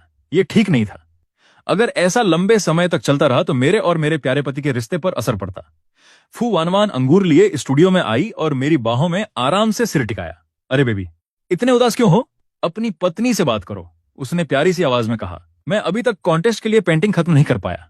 मैंने बताया, जानू ड्राफ्ट मम्मी को भेज दे, वो देख लेंगी। उसने सुझाया, अमूमन मैं अपनी सास से प्रोफेशनल सवाल पूछता रहता हूं और पिछले 2 महीनों में काफी सुधार हुआ है, लेकिन चूंकि वो इस कॉन्टेस्ट की जज हैं, इसलिए उनके मदद करने से गलत लगेगा। नहीं यार, मम्मी इस कॉन्टेस्ट की जज हैं। अगर उनकी मदद लूंगा तो लोग कहेंगे मैं फेयर नहीं खेल रहा। फू वानवान ने प्यारी सी मुस्कान दी। वाह, मेरे पति कितने ईमानदार हैं। मैं अंदर से परेशान था। मुझे पता था एक स्कूलमेट ने अपनी पेंटिंग पहले ही खत्म कर ली है और मैं अभी तक कलर्स का संतुलन ठीक करने में फंसा हुआ था। मुझे हमेशा ऐसा लगता था कि मैं सबके पीछे रह जाता हूं। फू वानवान ने मुझे सांत्वना दी। जल्दी मतलब हमेशा अच्छा नहीं होता। आर्ट में सीट विकिंग जरूरी होती है। अगर तुम्हें आइडिया नहीं आ रहा है तो चलो टहलने चलते हैं, धीरे धीरे करना भी ठीक है। इस वीकेंड हॉट स्प्रिंग्स चलते हैं।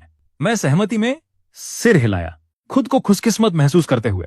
फू वानवान ने देखा कि मैं मान गया और खुशी खुशी कई बार मेरे गालों पर किस किया। आराम करने और बाहर जाने के लिए इनाम के तौर पर बताओ क्या खाना चाहोगे? मैं बना दूंगी।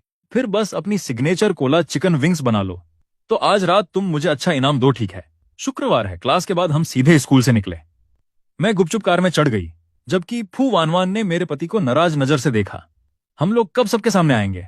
उसने पूछा। जब मैं ग्रेजुएट हो जाऊंगी तब हम सबके सामने आएंगे, मैंने वादा किया। सॉरी पबे, थोड़ा और इंतजार कर। हॉट स्प्रिंग एक फैंसी होटल के अंदर था। जैसे ही हम पहुंचे स्टाफ हमें हमारे रूम तक ले गया। मैं फू वानवान के कान में झुकी और फुसफुसाई, बेबे तुमने सब कुछ कितना बढ़िया प्लान किया है। तुम वाकई बहुत सोच समझकर करती हो। पचला किया टीचर शिया का होटल था। थोड़ा आश्चर्य हुआ पर जल्दी ही मैं मान गई। टीचर शिया का चमो बड़ा होटल होना कोई अजीब बात नहीं। तो इसका मतलब हमें पेमेंट नहीं करनी। अगर तुम आज रात अच्छे से व्यवहार करोगे तो हमेशा के लिए फ्री है, मैंने मजाक में कहा। सच कहूं तो फू वानवान के साथ मैं बस इतना ही बर्दाश्त कर सकती हूं। फू वानवान, तुम्हारे दिमाग में कुछ भी सामान्य है क्या? मैं सिर्फ तभी ऐसे मस्ती करती हूं जब मैं तुम्हारे साथ होती हूं। उस रात जब मैं शावर ले रही थी, फू वानवान नीचे जाकर देर से नाश्ता लेने गया। तभी जो तियानलई जो डेट पर आया था, ने उसे देख लिया। जो तियानलई अभी भी याद रखता था कि स्कूल फोरम वाला वाकया ने उसे कितना शर्मिंदा किया था। फू वानवान ने मुझे फोरम में पिछली बार बहुत शर्मिंदा किया था। आज मेरी बारी है, मुझे उसे जीतना होगा। फू वानवान ने खाना लिया और सड़क के पार एक केक की दुकान देखी। थोड़ा देर हो गया था इसलिए उसे इंतजार करना पड़ा। पेमेंट करने के बाद उसका फोन बंद हो गया। कुछ देर बाद फू वानवान केक लेकर जल्दी से होटल वापस आया। जैसे ही वो लिफ्ट से बाहर निकला, बाहर कुछ शोर शराबा सुनाई दिया। वह दौड़ देखा, मैं दरवाजे पर खड़ी थी। बाल भीगे हुए और माथे पर एक बड़ा लाल निशान था। बिना सोचे समझे फू वानवान ने सुरक्षा गार्ड को पीछे छोड़ते हुए केक जमीन पर फेंक दिया। क्या हुआ बेबी? जब वानवान ने फू वानवान को वापस आता देखा तो उसने जल्दी से उसका बांह पकड़ लिया। कहां था? फोन तो बंद क्यों था? फू वानवान ने भौएं चढ़ाई। मैं कुछ छोटे केक लेने गया था, फोन बंद हो गया था, माफ करना बेबी। उनके पास खड़ा मैनेजर कांप रहा था। वाइस प्रेसिडेंट, कोई आपकी रूम में आ गया और गलती से दामाद को चोट पहुंचा दी। फू वानवान फिक्रमंद हो गया और मैनेजर से डॉक्टर बुलाने को कहा। अचेन, क्या हुआ अभी? फू वानवान ने हाथ बढ़ाकर मेरा माथे से फैली बाल हटाई। बहुत चिंता दिख रही थी। मैं चुभन महसूस करते हुए बोला। सावर लेकर निकला था तभी दरवाजे पर शोर सुना। लगा तुम आ रहे हो, इसलिए ज्यादा ध्यान नहीं दिया। जब बाहर निकला तो वो कमीना सु तियानले बेड पर नंगा पड़ा था। गुस्सा आया, मारने ही वाला था। फू वानवान का चेहरा पीला पड़ता गया। सर पीट? उसने पूछा। उसने ग्लास कब से मारा? बीवी, मैंने भी हारा नहीं, मैंने उसे भी पीटा। फू वानवान ने मेरे माथे की सूजी हुई जगह को धीरे से छुआ। उसकी आंखें भर आईं, आवाज कांपती हुई बोली, हिम्मत कैसे हुई उसे 240 पाइच? नो, मैंने उसका हाथ पकड़कर उसकी उंगलियों को नाजुक तरीके से दबाया ताकि उसे सुकून मिल सके। कुछ नहीं है, बस थोड़ी चोट लग गई है। मैंने उसे तुम्हारे ऊपर हावी नहीं होने दिया। देखो ना, शायद अभी बैठ भी नहीं सकता होगा। थोड़ा घबराते हुए मैंने कहा, डिप्टी जनरल, हमने पुलिस को बुला लिया है और सीसीटीवी फुटेज भी देख ली है। झू तियांगलई सफाई वाली के काम करते वक्त चुपके से ऊपर आया, दरवाजा खटखटाया और अंदर घुस गया। हम पूरी जिम्मेदारी लेंगे। होटल आपके सारे इलाज के खर्चे उठाएगा। फू वानवान की आंखें बर्फ जैसी ठंडी हो गईं, जो कि उनकी फितरत से बिल्कुल हटकर थी। जिम्मेदारी? क्या तुम वो उठा भी सकते हो? सबसे पहले होटल की सिक्योरिटी की पूरी जांच करो और जो भी लापरवाह कर्मचारी हैं उन्हें तुरंत निकाल दो। दूसरा, फुटेज और सारी सबूत पुलिस के हवाले करो। मैं इस लड़के पर तोड़फोड़ और जानबूझकर चोट पहुंचाने का केस करूंगी, ढंग से जेल में सड़ जाए। तीसरा, उसके नांडा यूनिवर्सिटी से निकाले जाने के कागजात इकट्ठा करो। मैं खुद प्रिंसिपल के पास जाकर यह सब दूंगी। पुलिस जल्दी आ गई। झू तियांगलई बार बार कहता रहा कि वो फू वानवान को जानता है और बस उससे मिलने आया था। पर मैंने उसकी बात समझने में गलती कर ली थी। फू वानवान ने फोन की स्क्रीन पर सबूत उसके सामने दिखाए। वो ठिठक गया, फिर पुलिस ने उसे ले गई। डॉक्टर ने मेरी चोटों का इलाज किया। मैं खुद को कोसती रही। अगर मैं केक लेने नीचे नहीं गई होती या अपना फोन बंद कर दिया होता तो ये सब नहीं होता। ये तुम्हारी गलती नहीं है। सारा मूर्खपन उस कमीने के दिमाग की वजह से हुआ। मैंने उसे समझाया, वैसे भी तुम तो बस मेरे लिए थोड़ा सा केक खरीदना चाहते थे, है ना? इससे मैं खुश हो गई। वो मेरी बाहों में सिर दबाए धीरे से बड़बड़ाने लगा। केक फर्श पर गिर गया। फिर भी मैं चाहता था कि तुम उसे ट्राई करो। मैं बस मुस्कुराया और कहा, ठीक है, अगली बार हम 10 या 8 खरीदेंगे और तब तक खाएंगे जब तक पेट भर ना जाए। उस रात फू वनवा बार बार मेरा हाथ पकड़े रही और बेचैनी से सो रही थी। हर छोटी सी आवाज पर जाग जाती थी। मैंने उसे मजबूती से पकड़ा और उसके कान में फुसफुसाया, डरो मत, मैं यहां हूं, अब से कोई तुम्हें परेशान नहीं करेगा। आधी नींद में वो और भी करीब आ गई मेरी बाहों में। अगले सुबह हम नानचेंग वापस लौटे। शु तियनलई का मामला जल्दी से सुलझ गया। गलत तरीके से घुसपैठ और जानबूझकर चोट पहुंचाने का सबूत मजबूत था। नांडा ने आधिकारिक नोटिस जारी कर उसे स्कूल से निकाल दिया। बुरे लोगों के साथ ऐसा ही होता है।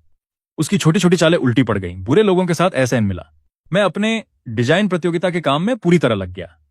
फू वनवा हर दिन मेरे साथ रहती, मुझे चाय देती, फल काटती। जब मेरा दिमाग घुमाव में होता तो पार्क में सैर के लिए ले जाती। नदी के किनारे तनाव दूर करने चलती और रंगों और कंपोजिशन पर मुझसे बातें करती। उसके साथ होने से मुझे स्थिरता महसूस हुई और मेरे आइडिये और साफ हो गए। मेरी सास को पता चला कि मैं प्रतियोगिता में हूं तो उन्होंने खास तौर पर मुझे फोन किया। वह बोली कि वो मुझे बहू के पति होने की वजह से नजरअंदाज नहीं करेंगी, लेकिन कुछ प्रोफेशनल सलाह जरूर दे सकती हैं। सोच समझकर मैंने मना कर दिया। मैंने कहा, मां, मैं ये अपनी मेहनत से ही जीतना चाहता हूं। मैं नहीं चाहता था कि लोग कहें कि मैंने कनेक्शन से अंदर घुस गया, इसलिए भले ही जीत ना पाता। मैंने अपनी पूरी कोशिश की। आधे महीने बाद आखिरकार मेरा ड्राइंग बनकर तैयार हो गया। कागज पर देख के मुझे बहुत गर्व महसूस हुआ। वह तस्वीर थी मेरी और फू वनवन की एरहाई झील के किनारे। वो मेरा हाथ पकड़े हुए थी, मुस्कुरा रही थी जैसे कोई पेंटिंग हो। हमारे पीछे झिलमिलाती झील और साफ नीला आसमान था, बिल्कुल सही रंगों के साथ।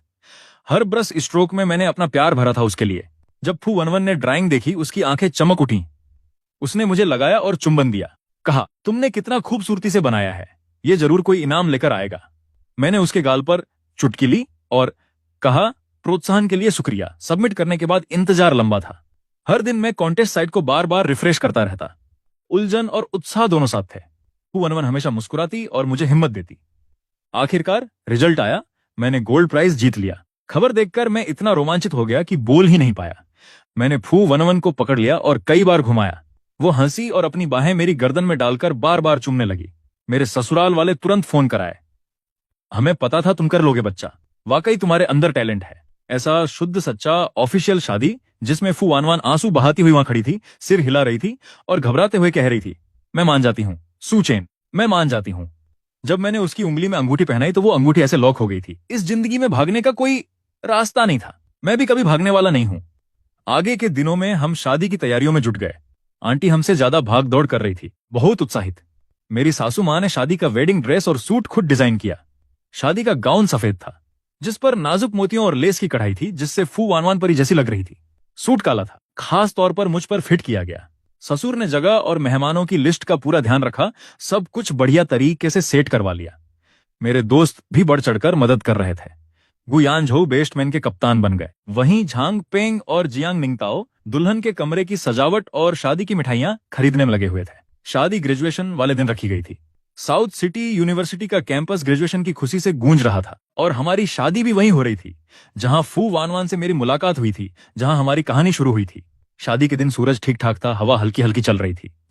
फू वानवान मेरे पास आई, हाथ मेरे ससुर जी के हाथ में था और उसने मेरी सासू मां के डिजाइन किया हुआ वेडिंग गाउन पहना था। उसके चेहरे पर हल्की मुस्कान थी और उसकी नजरें सिर्फ मुझ पर टिकी थी। उस पर ऐसा लगा जैसे पूरी दुनिया सन्नाटे में डूब गई हो और मैं बस उसे ही देख रहा था। मेरे ससुर ने उसका हाथ मेरे हाथ में दिया, मेरे कंधे पर थपकी दी और गंभीर सुर में कहा, बधेरे, मैं तुझ पर वानवान की जिम्मेदारी छोड़ रहा हूं। अगर तू उसे कभी तकलीफ पहुंचाएगा तो तुझे बख्शूंगा नहीं। गुयान झो, जो बेस्टमैन था, खड़ा हुआ और हमारे बीते पलों की बातें करने लगा। कैसे मैंने क्लास में उसे अपनी पत्नी कहा था तो ताओके का पकड़ में आना, और फिर पूरा शू तियानलई वाला मामला, जिस पर सब जोर जोर से हंस पड़े। फू वानवान मुझसे सट गई। उसकी आंखों में एक गर्माहट सी मुस्कान थी। जब हमने अंगूठियां बदली तो फू वानवान ने मेरी उंगली में एक मैचिंग अंगूठी पहनाई और नरमी से बोली, सुचेन, जीवन भर का साथ निभाना, मेरी सुनना। मैंने उसका हाथ मजबूती से पकड़ते हुए उसके माथे पर प्यार से चुंबन दिया और कहा, फू वान वान, चलो बाकी जिंदगी साथ बिताते हैं। शादी के बाद फू वान वान और मैं नंदा के कैंपस में साथ साथ चले। अभी भी शादी की पोशाक और सूट पहने हुए सब कुछ वैसा ही लग रहा था, लेकिन अब मेरे साथ वाला इंसान वही था जिससे मैं अपनी पूरी जिंदगी गुजारना चाहता था। कुछ क्लासमेट्स ने हमें देखा और खुशी से चिल्लाए, शादी की बहुत बहुत बधाई। फुआनवन मुस्कुराई और अपना हाथ मेरा हाथ में डालते हुए अपना सिर मेरे कंधे पर रख दिया। धूप हम पर गर्माहट और खूबसूरती के साथ बरस रही थी। मैं नीचे उसकी ओर देखा और धीरे से कहा, वन वन, पता है जब पहली बार सुना था कि टीचर्स यह छोड़ रहे हैं तो मैं सच में खुश था। सोचा था अब वो सारे फिजिक्स के मेकअप असाइनमेंट से छुटकारा मिल जाएगा। पर फिर अचानक मेरी फ्लैश मैरिड वाली बीवी मेरी फिजिक्स टीचर बन गई। उसी वक्त लगा ये दुनिया की सबसे पागल बातें मुझ पर हो रही हों। तो अब तुम्हें क्या लगे पागल है? मैंने उसकी गाल को चुटकी लिया, फिर झुककर उसके होठों को कोमलता से चूमा और गंभीर होकर बोला, बिल्कुल भी पागल नहीं, ये मेरी अब तक की सबसे बड़ी खुशकिस्मती है। सारी उलझनों के बाद भी पता चला हमारा नसीब शुरू से ही लिखा हुआ था, हमेशा तुम ही। हमारी अचानक शादी के चौंकाने वाले पल से लेकर बिना बोले हंसी और आंसू तक, और अब गहरी सच्ची मोहब्बत तक। मेरी कहानी फुआनवन के साथ एक दुर्घटना से शुरू हुई और सच्चे प्यार पर खत्म हुई। हमारी पूरी जिंदगी जैसे जैसे मौसम बदलेंगे और पेड़ सूखेंगे, मैं उसका हाथ पकड़े रखूंगा और कभी नहीं छोड़ूंगा। और वो सारी छोटी छोटी लड़ाइयां और बेवकूफी भरे हंसाने वाले पल हमारे सबसे अनमोल यादें बन जाएंगी, जो दिल के सबसे अंदरूनी कोने में छुपी रहेंगी और हमें हमेशा गर्माहट देंगी।